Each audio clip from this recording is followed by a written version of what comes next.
Good evening, ladies and gentlemen, and welcome to the next episode of Vinny's Take. Tonight I want to discuss something that happened over the weekend. On Saturday, I got done with a very busy family day to turn on the TV to catch up on the college football game when I noticed that there was breaking news. Andrew Luck had announced his retirement from the NFL.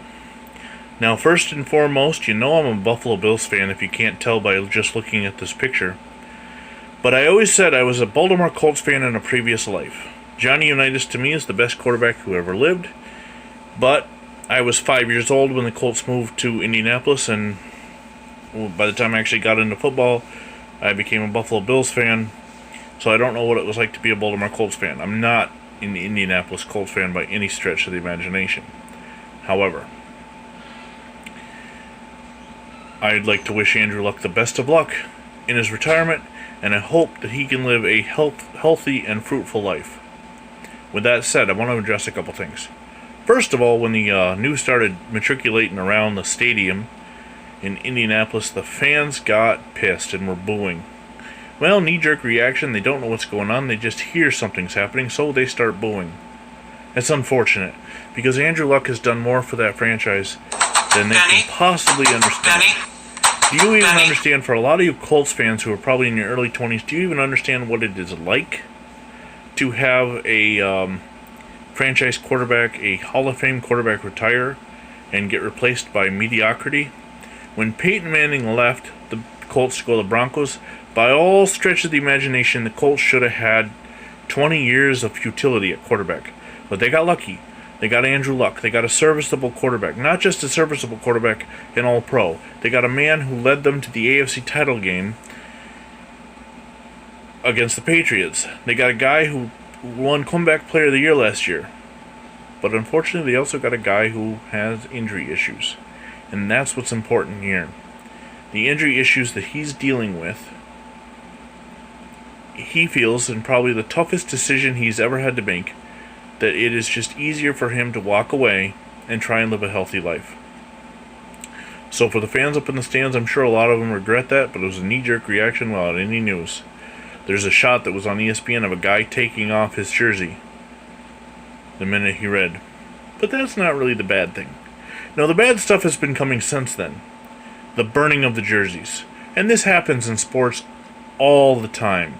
With the Colin Kaepernick situation a couple years back, not just 49er fans, but NFL fans were burning their jerseys. People on my own friends list were burning their jerseys that they already spent their money on, trying to show the NFL that they're upset, that they're pissed off. Well, the NFL already got their money for that. You already spent your money, and the NFL already got it. So you're not really doing anything. You're not really proving any point other than that you're willing to waste money. In fact, we are willing to burn money, because especially authentic NFL jerseys cost quite a bit of money. $150 for the cheaper end versions. I'm not exactly sure how much the Nike jerseys cost because I haven't bought one. This other thing. This complete jackass of a person, this sports commentator formerly of ESPN for Fox named Doug Gotlieb. Now, I usually don't come on here and call out people that are talking heads, because basically that's what I'm doing with these videos, is talking head. But Doug Gotlieb, to say that his retiring because he doesn't want to rehab is the most millennial thing ever. Gottlieb, Troy Aikman himself called it complete bullshit, and I'm calling you out on your bullshit. You are a jackass. You don't understand what is going on in Andrew Luck's life, what is going on with his health, what is going on with his personal life. So for you to sit up there in your little whatever, your house, and tweet out some ridiculous nonsense is just ridiculous. It's just stupid. First of all, Twitter is social media, and social media is fake. Nobody posts their real life on social media. On Facebook, you get the Disneyized version of the pictures of your family. And on Twitter, things trend that aren't actually important. So to get on there and try and make a splash, be a shock jock for the Twitter generation, you're just an asshole. So, in closing, Vinny's take. This is my take. Don't burn your stuff.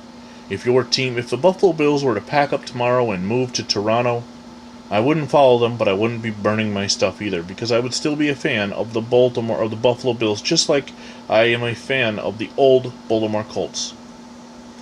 What Colt paraphernalia I have, had I been old enough, I wouldn't have burned in '84, and if Buffalo had been sold to Bon Jovi and moved to Toronto back when they were up for sale, I wouldn't have burned my Buffalo stuff then. The other thing, if you're going to get that upset that you're going to get your panties in a bunch over what a professional athlete does, then don't buy anything with a professional athlete's name on it. Buy a luchador mask, or a flag, or a t-shirt that simply says Colts if you're a Colts fan, or 49ers, or Packers, or whatever it is. Don't root for the player, root for the team. Hope you find a player who's willing to stick around and have a career. And trust me, when a player has to retire due to health concerns, you look like a jackass when you boo him or burn his stuff. You look like an idiot. And lastly, for Doug Gotlieb or anybody of his ilk that wants to get up there and call Andrew Luck out for retiring, shame on you. Maybe, just maybe, if Andrew Luck had stolen credit cards, maybe Doug Gotlieb would like him. Anyway, that's Vinny's take. Until the next time, God bless America.